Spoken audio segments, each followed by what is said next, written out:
Hey friends, I'm Ash. I'm Al. We are Lovey Cosplay. And this is Shit Cosplayers Say. We may be finally going to Spain. That's so weird. That's so weird. It's bizarre. It is a bizarre thought to have. Yeah. But that is currently the plan. Yeah, as of right now, they want to move forward with the International Cosplay League competition. As far as we know, no preliminaries have been scheduled, so I don't quite know how that's working at the moment, but the plan is to go. That sounds like it's above my pay grade. I know, so we'll just see what happens. To save our sanity, we are going back to the original costume set. So still Magi, but going back to Judar and Kogyoku-ren and leveling them up and leveling up the skit. Just because that seemed like the best choice at this time, so. We get like a whole extra 30 seconds. That's right. Yeah. It just seemed like, in the end, a waste to just not use these costumes to their full potential. Yes. So we'll be redoing the wigs and doing some upgrades, reformatting the skit a bit. Since we have extra time, we can add some extra things in we had to leave out. So hopefully it will all work out. I am trying not to be overly anxious about putting these costumes in a suitcase and shipping them to another country, but yeah. My biggest fear is that they won't show up. So, well, that is a valid fear. Yep. I will say that in all of my personal flying, which of course isn't a ton, but it is some, I have had 0 issues with my luggage being lost. So, you know, small wins. I mean, I have had my luggage lost multiple times within the United States, so. Oh, no. But I flew a lot because I used to live in New York. And it's not that big of a deal on, like, if it happens on the way back, no one gives a shit. If it happens on the way there, it's like a travesty, so. It's a bit of a struggle at that point. Yeah, so we'll see. That's part of the reason you go a few days before the actual contest, just in case something goes wrong. So we'll see what happens. This also, fingers crossed. this episode releases the Sunday of Anime St. Louis, which we announced in a very quick separate recording. But yeah, we went to Anime St. Louis. Surprise! Yeah. Surprise! We went to Anime St. Louis this weekend. Probably did a photo shoot. We had our live show on Friday. We competed in the cosplay contest. We did. Go us. Woo-hoo. I'm sure it was great. So you'll get to we hear. We had a lot of fun, which was the goal. You'll get to hear all about that next episode.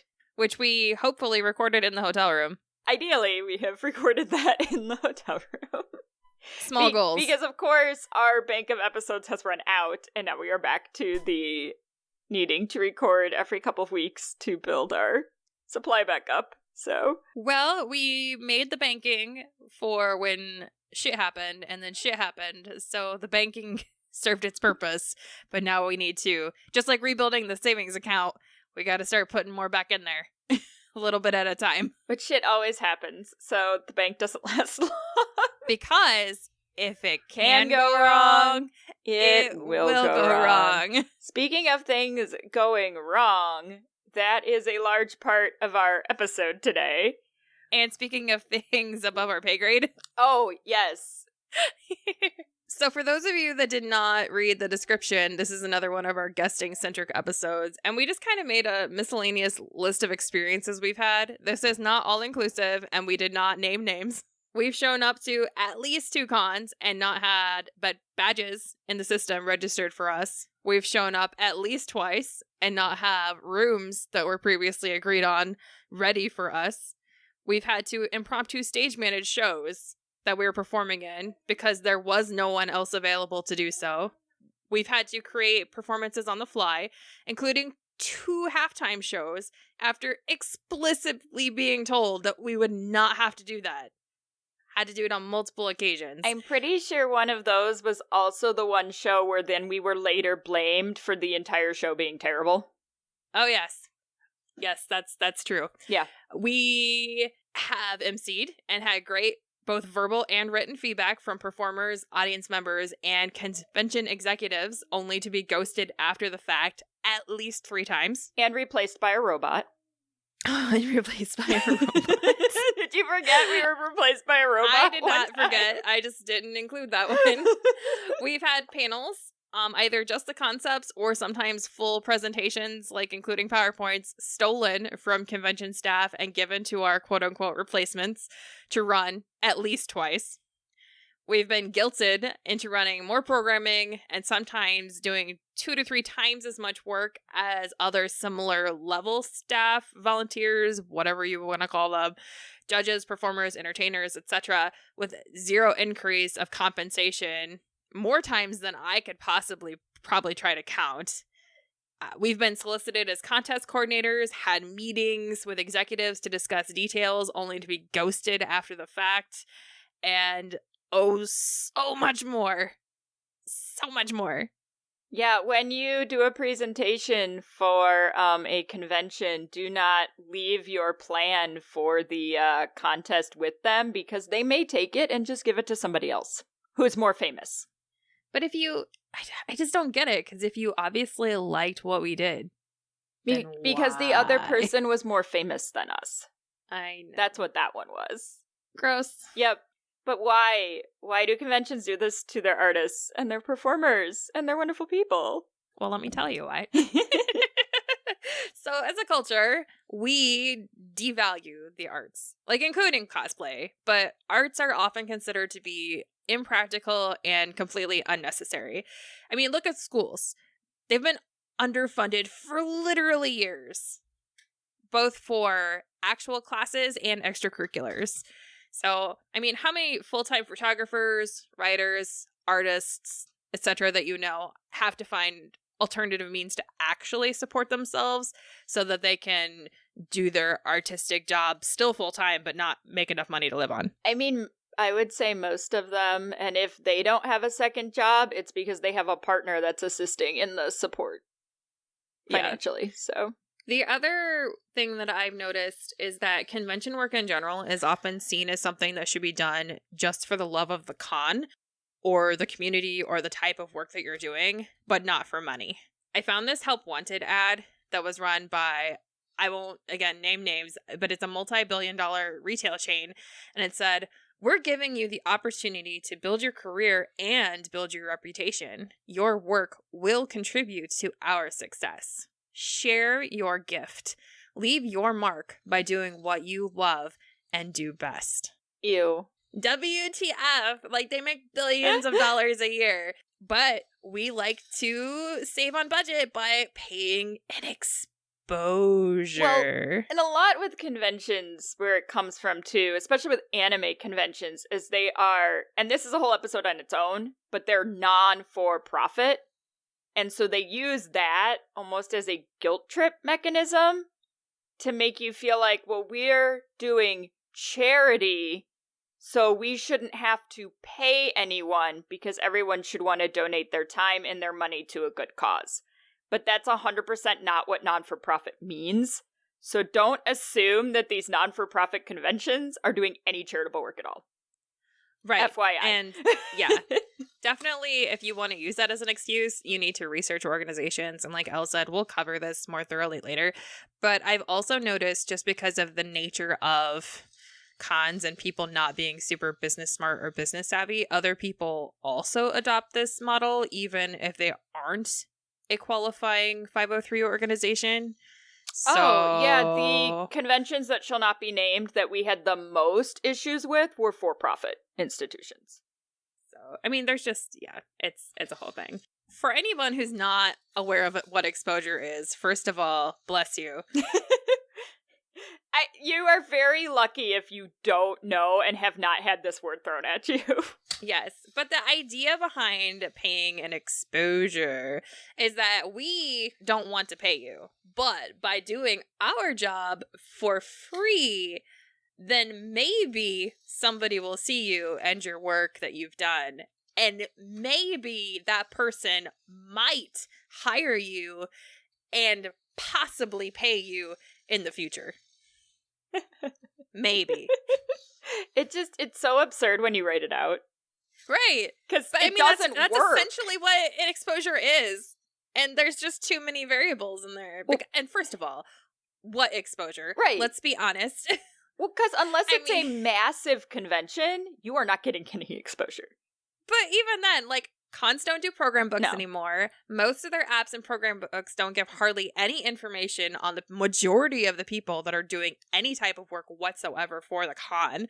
The one time we were supposed to be put in a program book, they put somebody else's picture right. next to our names. A lot of them won't announce you on social media. If they do, it's super hit or miss on whether or not they're going to tag your socials. That totally depends on how, like, skilled their marketing manager is. And for those of you who don't know, we've talked about this, I believe, in judging episodes before. Judging 1000% will not make you cosplay famous. The only people you're exposed to are staff and contestants. And other than that itty bitty tiny bit you're on stage during the awards ceremony as judges, the contest is not about you. It's about the competitors. So if you're wanting to get quote unquote exposure, you're better off just walking around the con and talking to attendees. Well, and we've actually talked about this before in terms of marketing the podcast.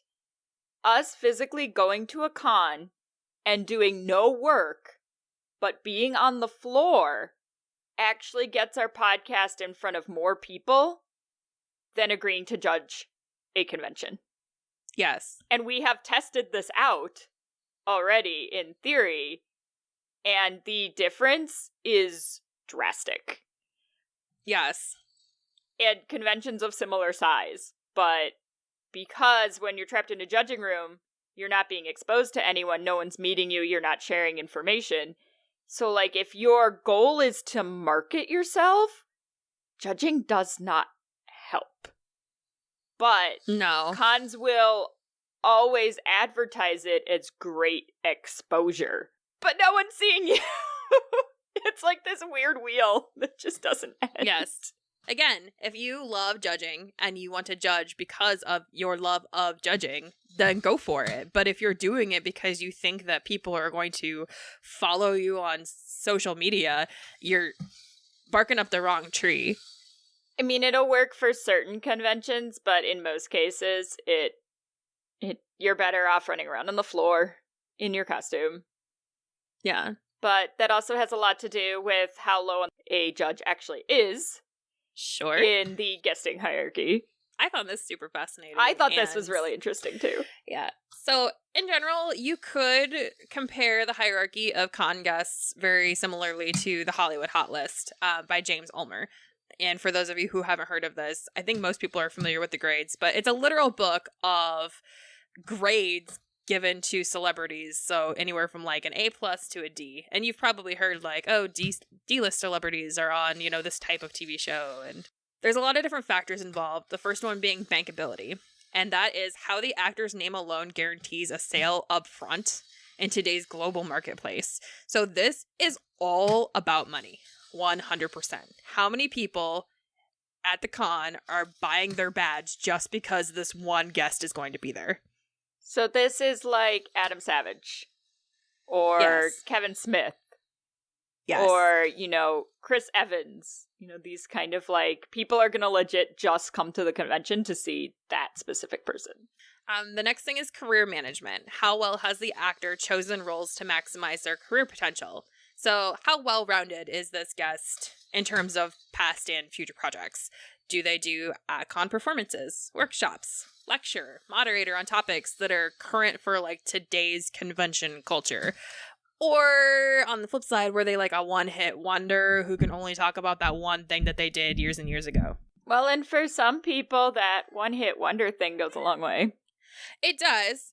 But I remember when I was on a convention exec staff, our executive producer is very displeased that I removed my USB cord from my microphone from his hand.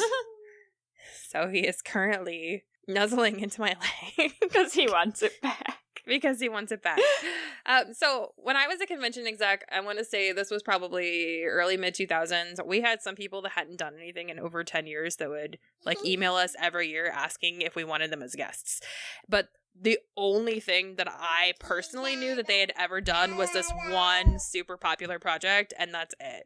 And that's kind of who I think of when I think of these people. Again, I'm not naming names because I'm not calling anybody out like that, but they do exist, and I'm sure everybody can kind of think of somebody. Oh, yeah. I mean, there are, particularly in the smaller Comic-Con circuit, there are certain actors that appear at literally every single one. One of them played a very large green comic book character, and you will see him at every single comic convention. I know exactly what you're talking about. And he is known for one thing, and one thing only, and he did it well, very, very well.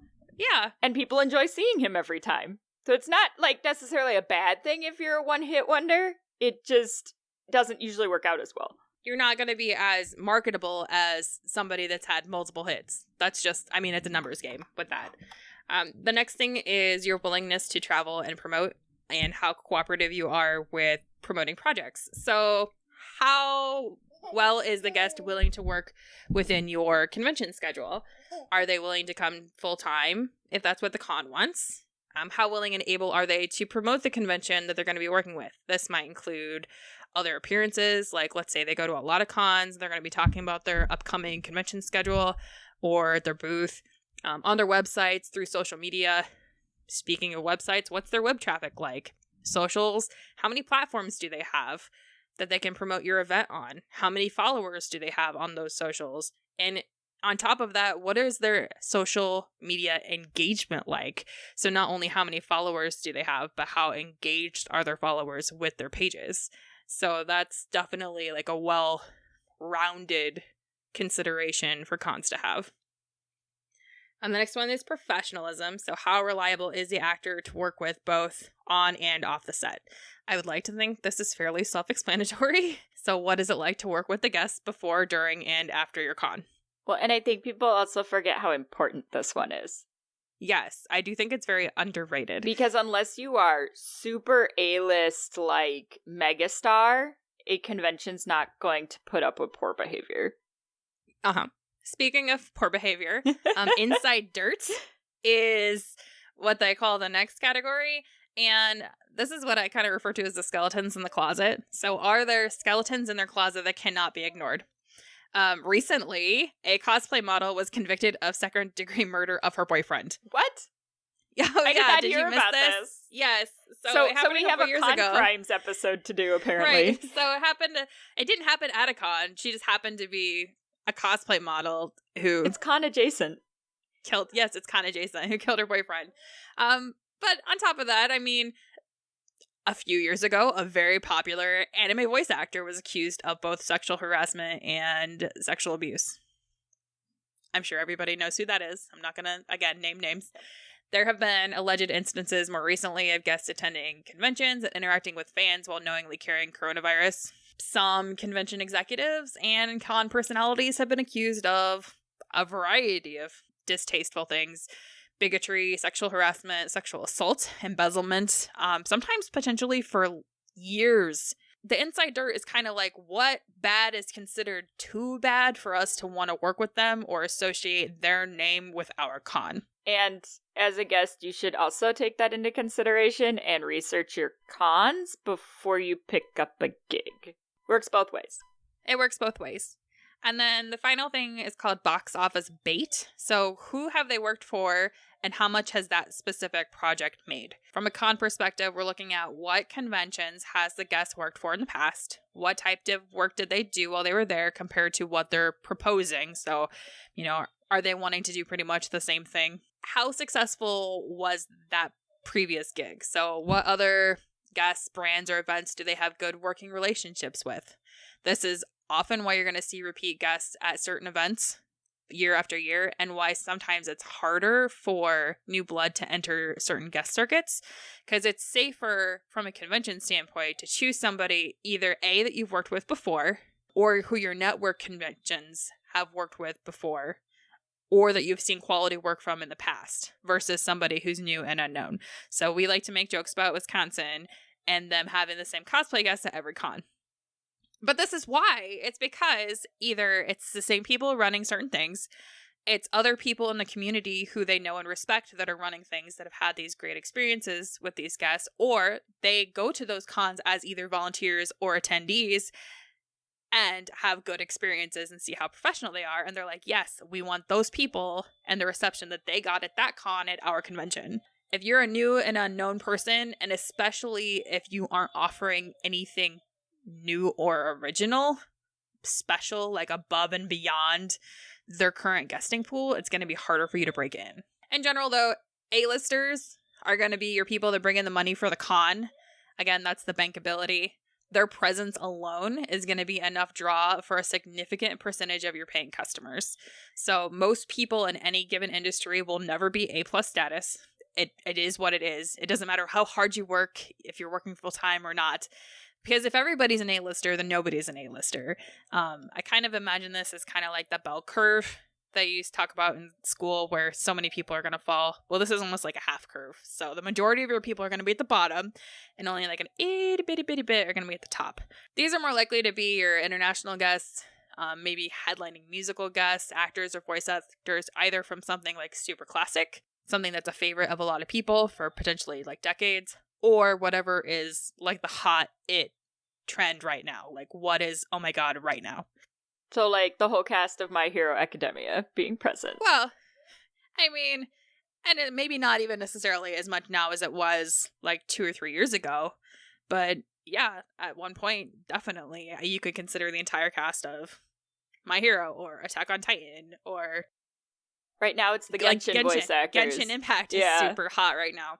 So after your A-listers, you got your B-listers, and these are the people that I kind of consider to be safe guests. So these are probably the people you're going to see over and over and over and over again.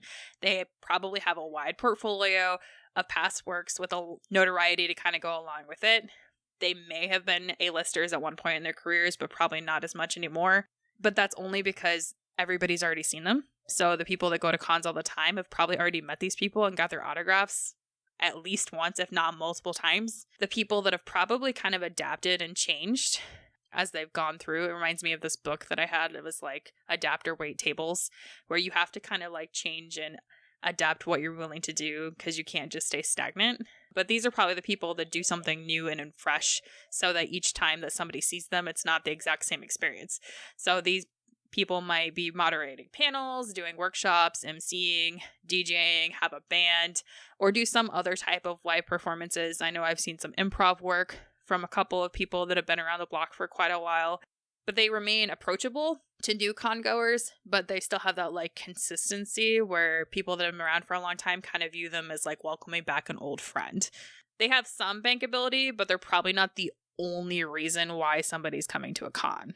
C-listers are probably more like some, like we were talking earlier, known for that like one particular person or even maybe a specific trope that they tend to play, but they lack either the notoriety to be an A-lister or the quality or kind of like depth and breadth of their portfolio to be a successful B-lister, at least long term. And then D-listers are usually pretty much going to be brought for one specific convention niche or to pad guest lists. So I see that a lot where they'll bring in somebody and be like, oh, this person's a guest, but are they really a guest, or we just really want to have like a really long guest list, but we're not going to actually treat these people like guests. They do that with people in the artist alley a lot. Yes, I see this a lot in Artist Alley. I see this a lot with cosplayers. I would even say like some of your panelists, some of your speakers, judges would fall all into this kind of like category. Sometimes they are invited and compensated, but aren't officially categorized as guests, which I know we've had happen to us before. Mm-hmm. And I would say that in general, most of your cosplayers are probably going to fall into the either the C or D list category. You don't get too many A's or B's. Honestly, I feel like cosplay falls even below that in some cases. Like, I feel like the cosplay guest is often just a slight level above attendee, frankly, with how we're typically treated, especially if you're a judge. If you're a judge but you're not a guest, I don't really feel that it's much higher than being an attendee, because you're often expected to pay your entire way, with your payment being the guest or judging status. You might be given a badge. A lot of times for cosplay guests, like Comic-Cons like to give you a table, and they expect you to make your money that way, but they're not actually compensating you for any of your work outside of that. And really, even your paid, like, top % of cosplay guests are still at the bottom of the guest list in terms of this, like, CD list, like, way that it goes. The really high people like Wuru or Cowbutt Crunchies or Yaya Han, are still not going to be as popular as, say, Chris Evans in terms of bringing people in. Yeah. So although they would be A-list cosplay guests on the hierarchy of cosplay guest, in the hierarchy of guest, they're still more in that C category where they're there for a very specific niche. Yeah. In the whole of things. Well, and like I would consider like your Lolita guests to be along those same lines too. Yes, it's a niche market that it's they're a very, filling. very niche market that you're filling. I mean, at least with some people, like if you're looking at like, we'll say Yaya Han or Jessica Nigri, or I mean, you've got the TV factor too now, where it's not going to be just people that are into cosplay that like this particular person. Like maybe they watched Heroes of Cosplay when it was on Sci-Fi, something along those lines. But still, your target audience for those types of people are going to be very small.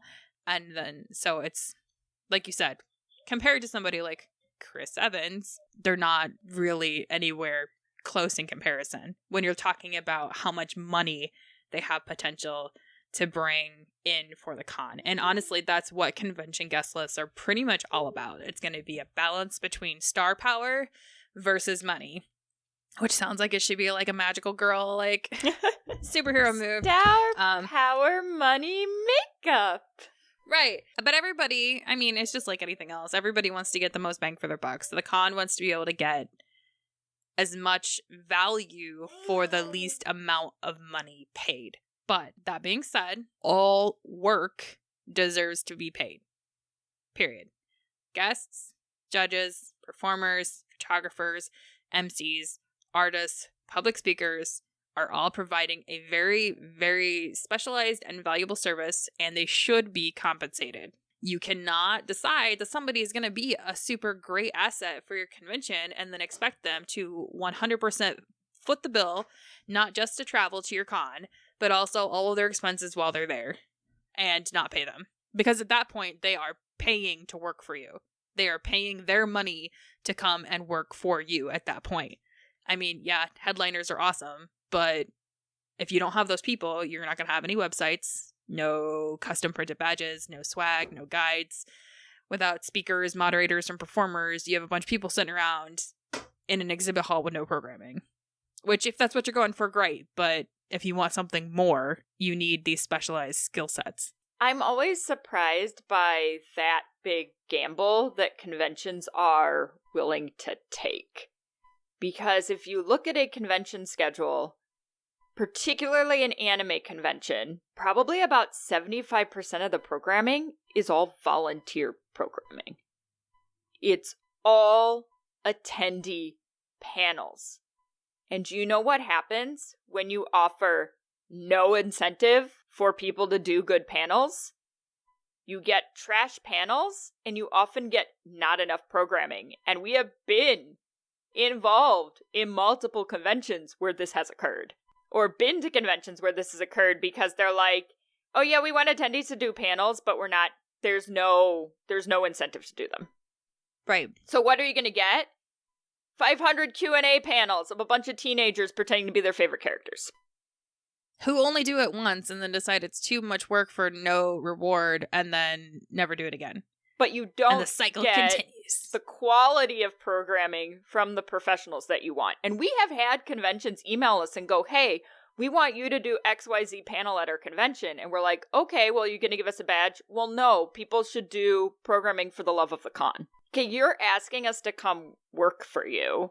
And we've had conventions ask us to come be guests, be part of their podcast section of their con, and then be like, yeah, there's nothing that we're going to give you, though. We just, right. we think you should come do this for us. And we're like, we want you to fly to our very, very expensive touristy city and pay for your own hotel room, your own transportation from the airport, and do a show. But we're not going to give you anything. And we're not really going to promote that you're here. But we want you to come and do that. Okay, thanks. Yeah, that's a no, because we said no. That is a no. That's a no. That's a no, because if I'm going to pay a bunch of money to go to a convention and work, I might as well just go and have fun. Right. I might just go to a con that I was already wanting to go to, like a bucket list con, and just go have funsies and not work the entire time at a con that I wasn't planning on going to begin with. Right, because our way in which we judge our compensation is heavily based on, one, how much do we want to do the thing they're asking us to do, and two, how much do we want to go to this con? That's how we decide what we're going to do. Because otherwise, you end up doing a lot of things you don't necessarily want to do, thinking you're going to get a benefit out of it that 9 times out of 10 you're not going to get. Well, and even then, like, if I really want to do it, but I am capped at how much, extra income I have just to spend to go to cons for funsies, like, I'm going to pick the cons I'm going to go have fun at and not the cons that I'm going to have to spend hundreds of dollars to work at because I don't want to pay to work. So in the next section, we got some fun for you. Oh. So I have a quiz for you, Elle. Oh, great. Yes. And these are, it's nothing too crazy. And it's more so like, yes, no, like, has this been your experience sort of thing. Oh, gotcha. So we'll call it more of a survey. We'll call it a survey instead of a quiz. But there's 10 questions, so we'll just go through them and then we can talk about it at the end. Number 1. Has a convention you've worked for ever presented themselves to you in an exaggerated and grandiose term, including their accomplishments and achievements, exciting and envy-worthy activities, an excessive focus on their issues or concerns, or an excessive focus on outward appearances? Yes. Okay. 2. All of the above. Has a convention you worked for ever given you flattery to make you feel special and valued, only to turn that into persuasion to get you to give them what they want? Always. Number 3. Has a convention you worked for ever lacked reliability and follow-through? This may include regularly breaking appointments or habitually failing on promises and agreements. I love your facial expressions. They're so good. Oh, yes. Yes. Okay. My brain is thinking of the times in which I cannot count all of the times. Excellent. Oh, number 4. Has a convention you've ever worked for goaded you to respond to their emails, DMs, etc. immediately, and then tried to persuade you to do things their way, or shown impatience or irritation when being told no or let me think about it? Yes. 5.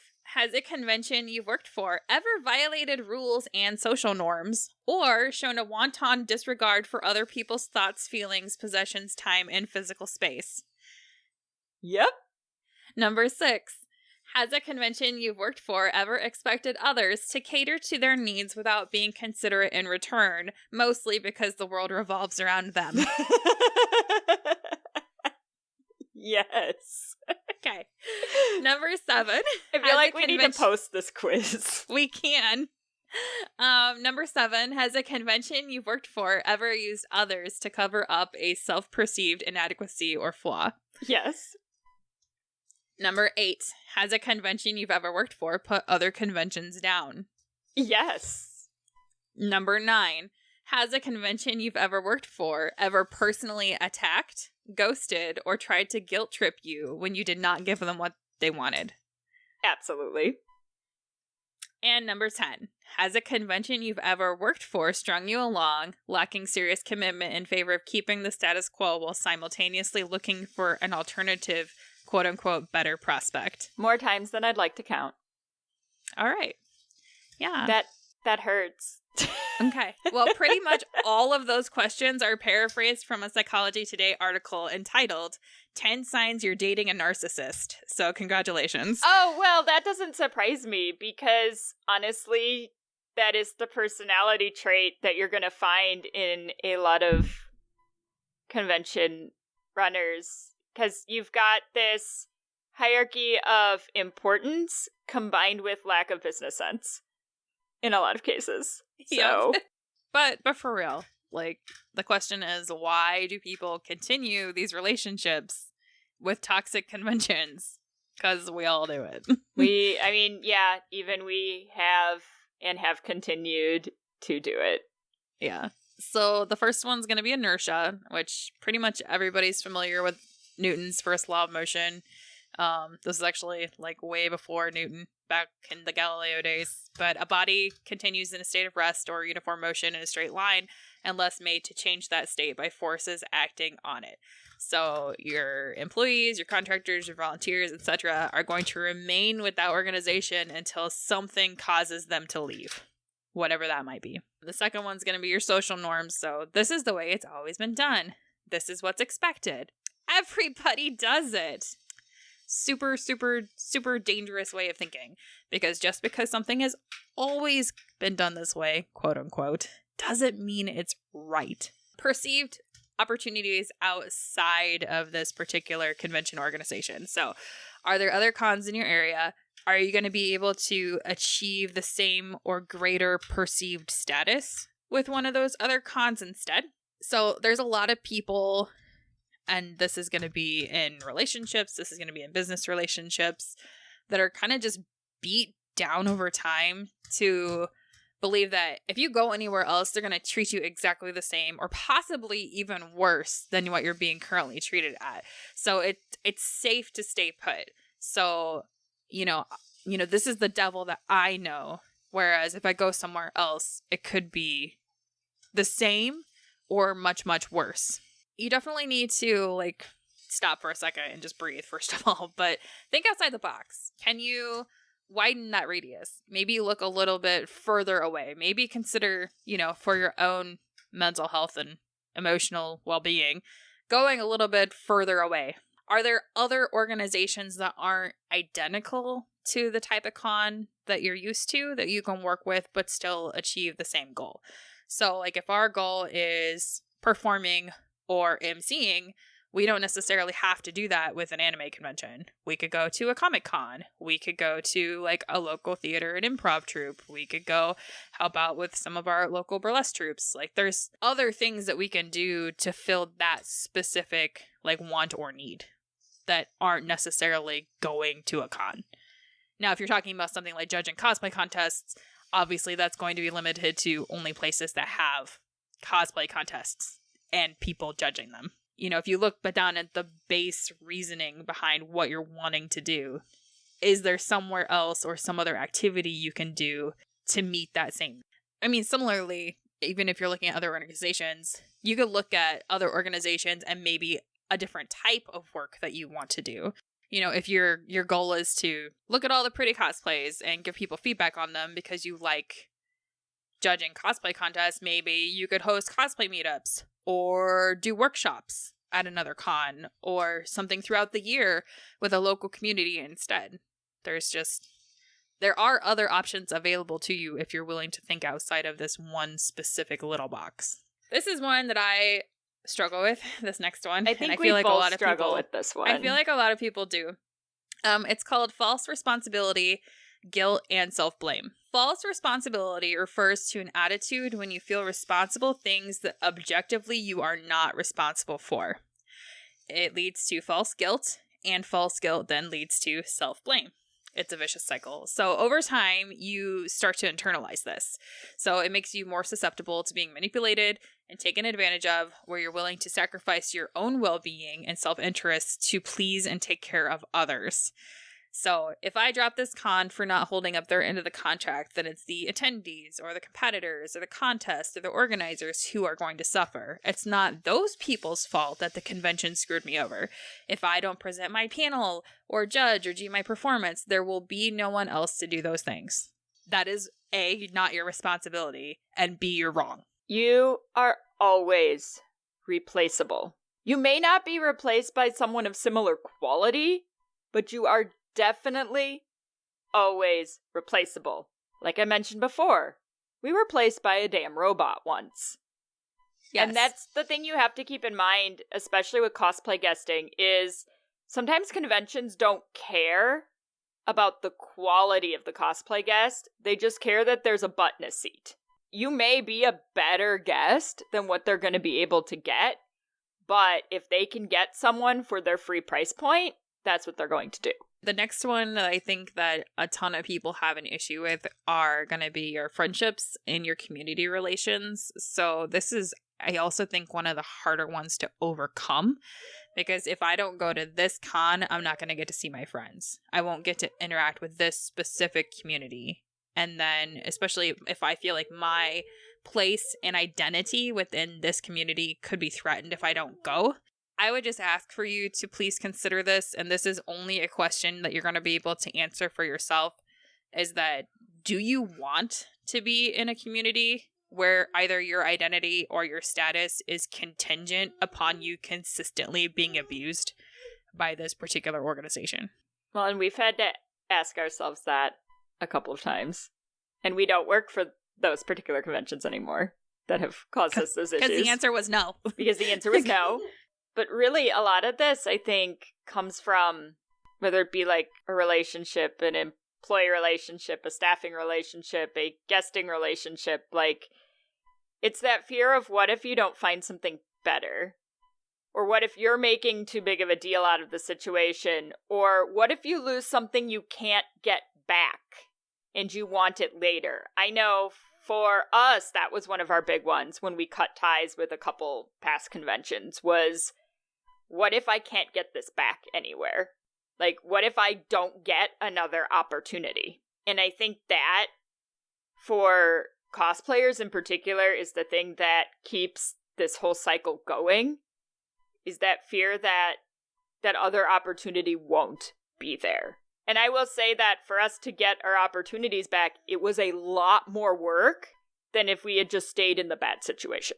But we chose the work because in the end, it was the better choice for us.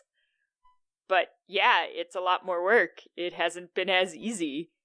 The opportunities don't just fall into our laps, but we're also not working ourselves into the ground anymore we're not paying to work ourselves into the ground anymore, I guess. We're not paying to work ourselves in the ground, and we can be more selective about what we're doing. And I think that overall, the quality of work we're able to do is better because we're able to put more time in on the back end, and we're not just repeating and going through the same motions each time. So we're able to have those conversations of, what are our goals for the podcast? What are our goals for panel programming? What are our goals for, the next time we're in a green room? And we could talk about those things and work on those skills on the back end and not just be constantly running and ragged because we are just putting in so much so often. Yes, we are choosing quality over quantity at this point. But I know that was the big thing for me, was the fear of, what if I can't get this back? And there have been some things that unfortunately was not able to get back. But we've also had opportunities that we definitely would not have had if we had stayed in the situation we were in. Another thing that I would like to note, and this kind of opens into what we were just talking about, is that retention does not equal satisfaction. Oh, no. So just because somebody stays with an organization for a long time, and like Elle said, like, we had this happen and we stayed for quite a while, and it took a while for us to decide to break away. That doesn't mean that they're getting a good deal or that their relationship from a business perspective is healthy. That's not what that means. So I found this study done by the Harvard Business Review, and it kind of broke down the relationship between job satisfaction and environmental factors, and split it into like 4 different types of employees. And this is super relevant, I think, to anybody that works for a con, and even a little bit to a certain extent for some of your like vendors and your attendees and your contractors, not just the people that are getting paid by the convention, but the people that are going to make their money in some way from the con. The first thing to remember is that your environmental pressures can be either internal or external. So internal pressures are going to be like work rules, facilities, what kind of breaks and benefits and wages you get. Obviously, this is more geared towards employment, but all the same rules pretty much apply for con work. External pressures are going to be like other job opportunities, your relationship with the community, financial obligations you might have, family ties, etc. So if you got people with low satisfaction and low pressure, they're going to leave the first chance that they get. Very few employees are actually going to start out in this category, and they typically end up here over time after having experienced a gradual like erosion of their inertia. The next category is going to be those with low satisfaction but high pressure. These are going to be your people that kind of feel trapped. They stay because they quote unquote have to. These people can actually be problems in your organization. They can lead to other issues with other employees or productivity. In the business world, sometimes that evolves into espionage or sabotage. At one point, they were probably exemplary employees, and then just over time, their behavior changed and they became psychologically absent and just kind of went through the motions. They, do the minimum. It's called working to rule, where you do literally exactly what is asked and nothing more, nothing less. They just, produce that particular output and then nothing more. They're not the people that you want that are going to go above and beyond. Those with high satisfaction but low environmental pressure to stay are really kind of your most desirables from a perspective from the organization, because they are here because they want to be here and not because they have to be here. So as an organization, you need to make sure that you're keeping these people happy, because they could leave if they decide that it's not really worth it to them anymore. They want to do it and they want to be here and they want to do the work that they're doing, but if it gets bad enough, they're going to be like, peace them out. Your fourth category is going to be your people with high satisfaction and high pressure to stay. And they're going to be your long-term employees. So even if temporarily things aren't so great, they're going to likely stay with the organization in the long run. Well, we can kind of guess why people don't talk about these topics. I mean, even I was a little nervous to do this episode because I don't want cons to be like, oh no, they're displeased with everything everyone does, so we don't want to hire them. Even though that's like not the most likely occurrence, because, we all have that little bit of fear that, things are going to be taken wrong or, as we discussed earlier. No, absolutely. A lot of things too is that sometimes people are in these situations for a really long time before they kind of realize what's going on. So, oh, that was us for sure. Yeah. Well, and you might bring up your concerns and they might gaslight you, and it's not really as bad as you think it is. It's not that bad. Or, we got to a certain point where we were aware of what was going on, but despite the challenges, we kept going for a little bit because for all those reasons we listed before, worried about getting those opportunities in other places or anything like that. Or like you said just a minute ago, you don't want it to look like, we're difficult or ungrateful for the opportunities that we've had in the past. Well, and you don't want to badmouth an organization, fear that other brands or organizations won't want to work with them in the future because maybe them refusing to work with this one group will make it look like they're going to refuse to work with any group, which, oh look, it's the fear I was having when we decided to put this episode out. And I mean, like we said at the beginning, we're not naming names. We don't want to, this isn't a call out episode to anybody in particular about anything specific that happened. It's just one of those things that does happen, and I think more people need to talk about. But, I get it from an organizational standpoint. If somebody was to badmouth a specific convention, the thought in the back of my mind is going to be like, well, what's to prevent them from badmouthing me on whatever format they're using to badmouth people if they were willing to do it this one time with this other con? People don't say anything, and we've had this too, which is one of the reasons we don't name names, is you don't want the negative attention and the hyper scrutiny that's going to come from like the diehard con fans if they think that you're bashing their beloved convention. Yes, or their beloved guest or their beloved waifu. Right, exactly. Yeah. And, I mean, even just like the internet trolls can be a lot. Oh, yeah. Well, and people don't want to miss out. Apparently he thinks that's funny. That's not funny, sir. People don't want to miss out. Yeah. Just like you do not want to miss out. They don't want to miss out. They don't want to somehow hurt their ability to have opportunities elsewhere. But, ultimately, like, we get that in the end, this isn't likely to change at all.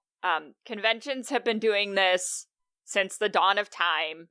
conventions have the upper hand in this situation, there are always going to be cosplay guests who are willing to pay to work. Always. Always, always, always, always.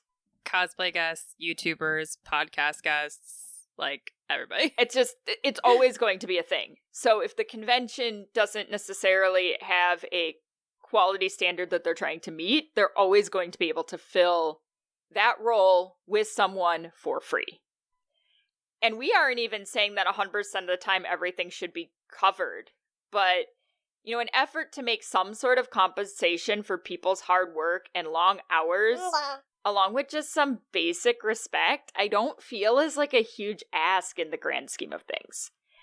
I would agree with you. Well, and I don't want you all to think that we haven't had good experiences, because we've had more wonderful experiences than we've had bad experiences, or we wouldn't still be doing this. Yes. We just wanted you all to know some of the wild things that have happened to us. You know, we've had some really great experiences where, like, department heads have dug up compensation to help us pay for gas after the fact, because we had to travel a really long way, found a place for us to stay so we didn't have to pay for it. Buy your judges lunch. Like, it's just a really simple thing. We had department heads who worked really, really hard to find us a hotel room when it didn't seem possible because that got dropped somewhere else. Reed Pop gives us 2 free badges worth $100 each to do 1 panel. Like, just 1 panel. You know, it's not a ton. It's not anything crazy, but think about what you can give your guests. What can you give your judges to compensate them, to show them they're appreciated, to show them some respect. Food goes a really long way for judges. It really does. You're in that room all day long. Get them some snacks, get them lunch, get them water. You know, if you can dig up gas money for someone who's traveling, if your cosplay guests are comfortable with it, offer them the option to share a hotel room together. So that they can, maybe you guys pay for that 1 hotel room, but 2 guests stay in it. Saves you money, helps save them money in the long run. Because really, all anyone is asking for is just some, to respect their time and to try not to overburden your talent, because if you can show them respect and not overburden them, that's going to go a long way, and they're going to want to come back to work for you. And ultimately, that's what you want, is for your quality performers, your entertainers, your guests, your staff to come back and want to keep working with your organization. And we also don't want to go bankrupt in that process. Well, and I think an important thing for conventions to consider, too, is that if we, like the colloquial we, are spending so much time working at your convention that that's the only thing we're doing while we're there, then there should be some sort of compensation for that. Because like we talked about earlier, otherwise we're paying to come and work for you. Like, if I have to pay for my room and pay for my gas and pay for my parking and pay for my food, but I'm working all day Friday, all day Saturday, part of the day Sunday, when am I enjoying the con that I'm paying to be at? I think that's a big one that gets missed a lot, because the more of the convention that's taken away from you, the more compensation that should probably be offered, because you're no longer attending the convention that you're paying for. But again, I guess that just kind of goes in the showing a little respect for your talent category. Well, that got heavy. It did. But it's a hard topic to cover, and we know there are so many new cosplayers that desperately want to be recognized and want to be guests. These things you just don't think about. And we didn't think about when we started either. And we did a lot of things for free. We spent a stupid amount of money working for conventions. And you just have to figure out what you feel you're worth and then stick to your guns. Because eventually you will find a place that recognizes your worth and has that kind of respect. You will eventually find an organization that knows your worth. It may mean turning down other opportunities, but the time will come. I'm Ash. I'm Elle. This is our executive producer. We are Levy Cosplay. And this is Shit Cosplayers Say. And all we're asking is for a little respect. Just a little bit. Just a little bit. Just a little bit. Yep. Mm-hmm. You've been listening to Shit Cosplayers Say, an LVC production. You can find us on Facebook, Instagram, and Twitter at Podcast SCS. Our website is lavicosplay.com. Have a fun, crazy con or cosplay-related story, absurd cosplay question, or just something in general to share with us? Email us at podcastscs@gmail.com. Thank you for listening, and remember, just because you can doesn't mean you should.